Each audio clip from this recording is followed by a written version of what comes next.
everybody, we're back!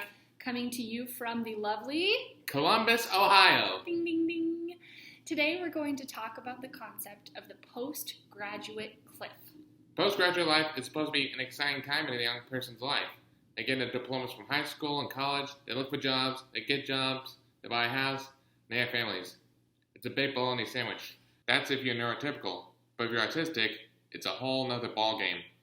Once they've graduated, many autistic students don't go through the straightforward path of life. Heck, even their parents have no idea what to do. It's something even I've been struggling with. This is the postgraduate cliff. Now, it's perfectly normal for young people to go through this said quarter-life crisis of leaving the educational system and finding their place in society. But for autistics and people with other disabilities, there are a lot of structural barriers in place that make it a lot more difficult. When you're graduating out of high school, let alone college, you're going to apply for jobs to make money.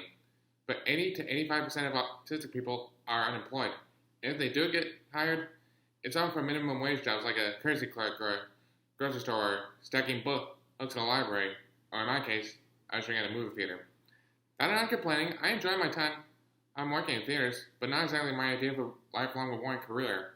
And, well, let's be honest, you can't pay your bills in nachos.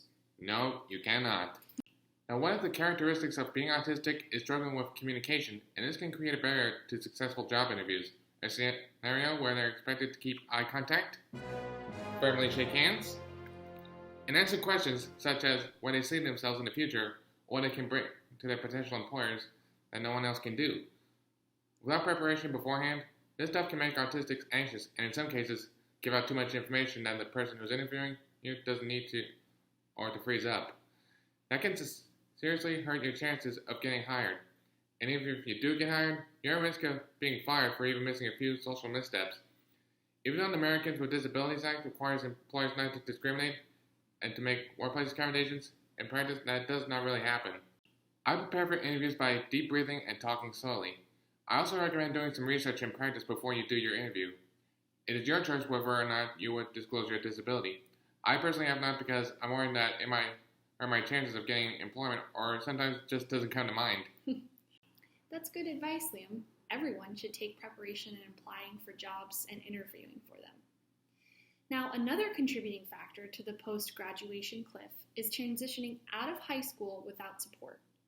Disabled students may be eligible for public educational services until age 21, but after that, it's pretty much... Yeah, autistics in the educational system have trouble finding their way without support. Half of young autistics with no help graduate college. 1 in 5 of autistic students with no communication problem do. 1/20 of autistic college students graduate or even on track after 5 years of high school. And half of them never go to college or join the workforce. This is the result of students aging out of government services that have helped them in their youth. Government transitional programs such as the Individuals with Disabilities Education Act, or IDEA, Social Security, SSI, the Rehabilitation Act, Department of Development Services, and the American Disabilities Act were made with the purpose of providing benefits to people with disabilities, including autistics. But there's a catch. If you're autistic and turn 18, you could become ineligible for SSI benefits that your parents received. And when you're 22, you're age out of the IDEA benefits. The ADA and Rehabilitation Act should protect autistics and other disabled people from discrimination, but these programs are marred by financial constraints, capacity limitations, and meager benefits. They're also marred by the fact that these programs function differently from state to state, causing confusion in and out of the system. Since autism has a wide range of characteristics and people have a unique set of needs, help needs to be individualized. Some of these programs would only work on weekdays in the daytime, making it infeasible for parents with day jobs to attend. And worst of all, government programs are always facing the chance of funding for public services being cut concerning families of autistic children. Yeah, sounds like a real mess, and, well, you're living it. Yeah. What about parents and families of autistic people, Liam?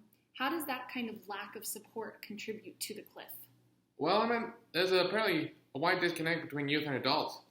Kids have a bright outlook on their future, while parents and teachers are much more cautious. For example, in Arizona, there's a study where 71% of disabled students report that their families try to help them get ready for life post-graduation. Almost half of them feel adults hardly listen to them, if they listen at all.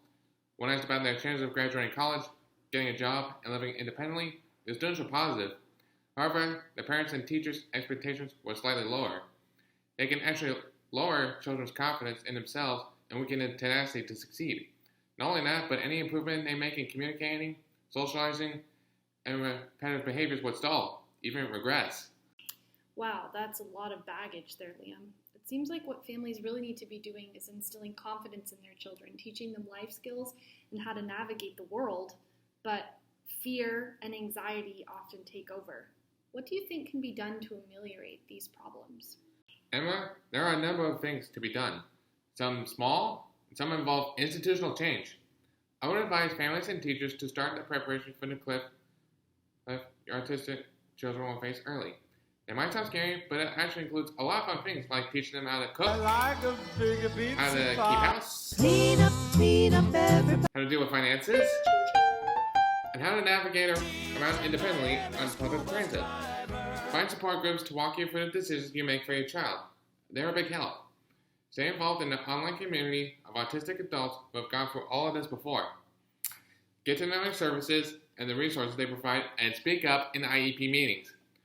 Call your local lawmakers and urge them to provide more funding to programs like SSI and Medicaid so they can better transition to adulthood.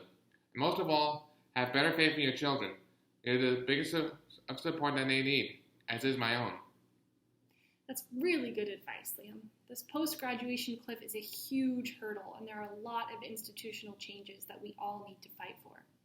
One thing that we can all do now is encourage diverse hiring. Ask our workplaces what kind of accommodations they will make for disabled candidates, and support businesses owned and operated by disabled people. Thank you. Bye!